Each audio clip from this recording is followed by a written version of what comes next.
Des documents confidentiels des États-Unis sur la guerre en Ukraine ont fuité sur les réseaux sociaux, notamment Twitter, alors que Washington a lancé une enquête pour vérifier la circonstance de la fuite et la falsification des informations.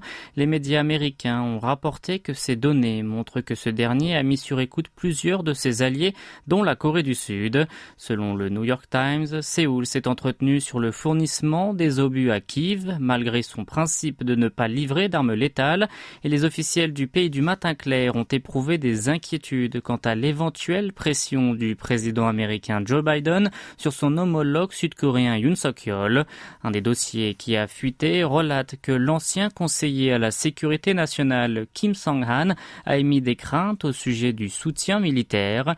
Selon lui, cela risque de faire penser que ce dernier était une condition pour l'organisation du prochain sommet sud-coréano-américain prévu ce mois-ci. Le rapport en question aborde également le conflit militaire russo-ukrainien, mais aussi des questions liées au Moyen-Orient, à la Chine, ainsi qu'au nucléaire nord-coréen.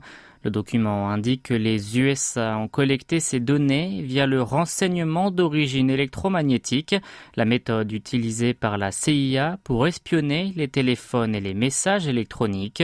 À Séoul, le bureau présidentiel de Yongsan a annoncé mener des discussions nécessaires avec la Maison-Blanche à ce sujet. En ce qui concerne son projet de protestation, il a simplement répondu examiner les exemples précédents et les cas d'autres nations. Et alors que certains craignent un choc diplomatique entre les deux alliés, Yoon effectuera une visite d'État aux États-Unis à la fin du mois.